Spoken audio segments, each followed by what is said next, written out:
I recently saw a video that described the purchasing power of a baby boomer working minimum wage in the 1970s versus a youth today. In order for today's minimum wage to have the same purchasing power as the boomers did in their coming of age years, they would have to make $66 an hour. Yeah, that's not happening! That should show you how bad not just inflation is, but the entire system. For much of the 20th century, the American dream was built around a predictable formula. Work hard, save money, buy a reliable car, purchase a home, raise a family, and gradually build wealth over time. For previous generations in the United States, that path was difficult but generally attainable for ordinary working people. For many members of Generation Z, that formula is breaking down. Young adults today are entering adulthood during a period defined by inflated asset prices, stagnant wage growth relative to living costs, historically high housing expenses, expensive debt, and declining purchasing power. While politicians and media often promote the idea that success is still available through discipline and hard work alone, economic data increasingly shows that the financial barriers facing Gen Z are significantly higher than those faced by prior generations. Go to school for 16 to 20 years. Take on massive debt before your brain fully develops. Graduate into an economy where a used Honda costs the same as a small kingdom in medieval Europe. Pay half your income toward rent for an apartment with luxury gray vinyl floors and a roommate named Tyler who sells crypto courses online. Then get told by older generations that you just need to stop buying coffee, work harder, and learn financial responsibility. Because obviously the reason homes now cost 8-10 times annual income has nothing to do with economics. It's the avocado toast. So if the American dream is dead, then what's next? You will own nothing and be happy? You will own nothing, but at least there's Wi-Fi? For decades, the formula was simple. Get a job, save money, buy a car, buy a house, retire someday. Now the updated version looks more like get a job, watch inflation, vaporize your paycheck, finance a used Toyota for 84 months, compete against hedge funds for a 900 SQFT starter home, die politely, and we call this progress, saving money, a cute little fantasy. Financial experts constantly tell young adults to build an emergency fund. Amazing idea. Truly revolutionary. The only problem is rent doubled, groceries exploded, insurance became a subscription service to suffering, and wages moved approximately 3 inches since 2008. Meanwhile, the average young worker is expected to save for retirement, invest in stocks, maintain excellent credit, survive inflation, pay healthcare costs, and somehow still enjoy life enough to not spiral into existential despair. Very achievable. According to surveys, many young Americans are financially anxious despite working full-time. But don't worry, there's always another podcast explaining how millionaires wake up at 4:30 a.m. and journal harder. Now saving money has become a constant defensive battle. Saving money used to represent progress toward a future. For many Gen Z workers, saving has become an attempt to merely survive emergencies. They are not spending on the luxuries of life because the basic necessities now consume a massive percentage of young adults' incomes. Rent, food, insurance, transportation, healthcare, and debt payments. Remember when used cars were affordable? It wasn't that long ago. Used cars are now luxury items with cup holders. For decades, used cars represented an affordable entry point into adulthood. A teenager or young worker could buy a functional vehicle cheaply and gain independence.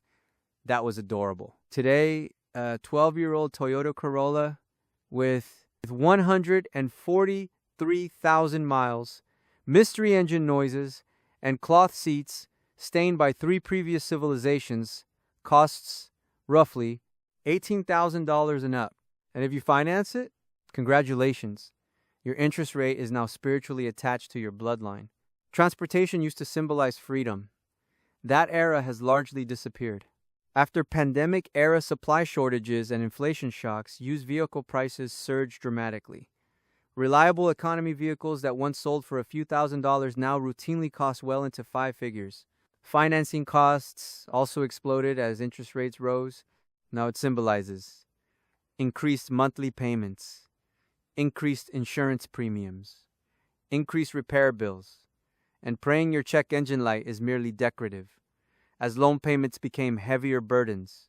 In online discussions across financial communities, younger buyers repeatedly describe feeling priced out of even modest vehicles. One viral Reddit discussion summarized the problem bluntly. Young people are poorer than past generations. Transportation, once associated with freedom and opportunity, increasingly functions as another recurring debt obligation. Buying a home. Comedy. Ah, yes. Home ownership. Housing has become the defining economic crisis. No issue better represents millennials and Gen Z's financial frustration than housing. Home ownership, once considered the cornerstone of middle-class wealth creation, is increasingly inaccessible for younger Americans. The thing older generations achieved on one income, no college degree, and a job obtained by shaking someone's hand firmly. According to Redfin's 2026 housing data, Gen Z homeownership sits at just 27.1%, and younger generations continue trailing their parents' ownership rates at similar ages. Compare this to millennials, which had a 55.4% homeownership rate in 2025, Gen X 72.7%, and of course the baby boomers at 79.9%. The reasons are straightforward. Home prices massively outpaced wage growth, mortgage rates surged, down payments became enormous, and housing inventory remained tight. A Realtor.com survey found 82% of Gen Z believe buying a home is harder for their generation, while many expect to need over $54,000 simply for a down payment. Meanwhile, only a small percentage of Gen Z renters have anywhere near that level of savings available. In many cases, young buyers now rely on inheritance, parental cash gifts, shared purchases, or second jobs just to enter the housing market at all. Meanwhile, today, corporations buy neighborhoods in cash, mortgage rates moonwalk upward, and starter homes cost the GDP of small island nations. Young buyers are told, just save for a down payment. Absolutely, right after they finish paying rent, student loans, car insurance, health insurance, groceries, utilities, and the $14 eggs. According to recent housing data, Americans now need high six-figure incomes in many areas just to afford a median home. But sure, the problem is definitely Netflix. The American Dream, sponsored by debt.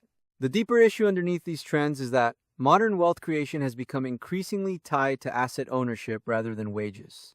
The American Dream is increasingly asset-based. Over the last several decades, stocks surged, real estate surged, asset holders accumulated enormous gains, while wage growth lagged behind major living expenses. This created a widening divide between people who already own appreciating assets and people attempting to buy them for the first time. For older generations who purchased homes decades ago, rising prices often created wealth. If you ask me, the older generations are being conned into a rug pull. It is almost inevitable that there will be a huge market crash with all these assets. How do I know this? Because it was all propped up by debt. I've come to believe that modern economies are driven less by true productivity and more by debt and credit expansion, where governments and central banks continuously create money and cheap credit to keep the system growing. Over time, this inflates assets like homes, stocks, and retirement portfolios, which has largely benefited older generations who bought in before prices exploded, while younger generations are left facing massive housing costs, shrinking purchasing power, stagnant wages relative to inflation, and growing debt burdens. So what does the next generation really have left? To me, the crypto asset class emerged as the next frontier. And I don't necessarily believe it was created by some anonymous tech genius working outside the system. I believe it was introduced by the same financial and governmental structures that keep the current system alive. Is it really just a coincidence that the concept of Bitcoin appeared in October 2008, the exact same year the global financial crisis exposed how fragile the monetary system really was? Right as trust in banks, debt markets, and fiat currencies began collapsing, a new form of digital money suddenly entered the world stage. Since then, we've watched crypto move through massive booms and devastating crashes. But despite the volatility, It has also become one of the few asset classes where younger generations even have a chance to outpace inflation. In a world where central banks can rapidly expand the money supply, while housing, stocks, and traditional assets become increasingly unattainable, people naturally look elsewhere. What else are younger generations supposed to do when they feel locked out of ownership entirely? That's why I see the entire system as a kind of magic trick. If currency itself is constantly created through debt and borrowed into existence from thin air by the institutions controlling the system, then participating in speculative assets becomes less about rebellion and more about learning how the game is actually played. During years of easy money and near zero interest rates, crypto exploded higher alongside tech stocks and other speculative assets because cheap liquidity pushed investors toward risk. But when interest rates rise and liquidity tightens, crypto has repeatedly collapsed just as violently. That tells me crypto is not detached from the financial system at all. It is deeply connected to the same debt and liquidity cycle that drives everything else. With that said, I also believe the same banking and governmental systems tied to modern finance will continue to influence, pump, and dump these digital assets over time. They call them cryptocurrencies, but are they really currencies if they behave more like digital property than actual currency? In other words, they are actually money, not currency.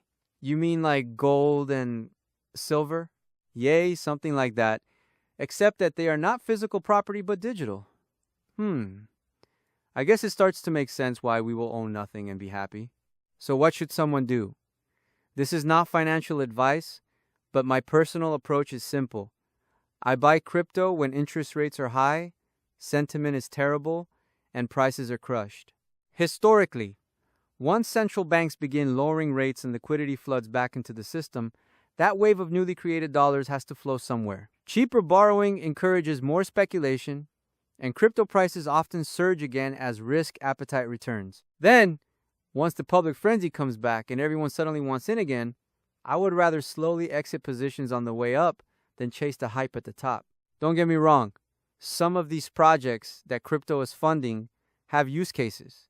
They may be revolutionary technology, but really, I don't care as long as I can ride a meme coin in a big pump, then cash out and move my gains elsewhere. Again, what other options do I and younger generations have? The longer this cycle continues, the more it feels like the generational wealth gap widens. Asset owners continue gaining wealth on paper, while younger workers struggle just to enter the market.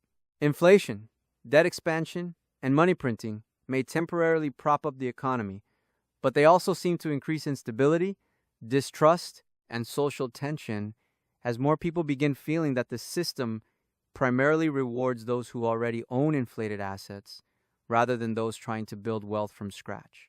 The old American dream was stability, ownership, upward mobility, retirement. The new one is side hustles, burnout, perpetual subscriptions, and explaining to your parents why you can't afford a house despite working full-time. Modern society increasingly feels like a giant game of how productive can you remain while slowly realizing the ladder was removed before you got here. And every year it seems assets inflate, wages lag, billionaires multiply, and young adults get motivational speeches about mindset. Final thoughts. Millennials and Generation Z didn't kill the American dream. They just arrived after. Housing got financialized, education became monetized, wages stagnated, inflation accelerated, and everything turned into a monthly payment. But look on the bright side. At least there are apps now that let you split your fast food order into 4 interest-free payments. So what are you supposed to do? Easy, what I do. Don't buy overpriced cars, home, college, and everything else the old system indoctrinated our parents and grandparents to buy. It's all a Ponzi scheme, and it will all come crashing down hard and soon. And when it does, then it's time to buy. Until then, let those overly priced things rot.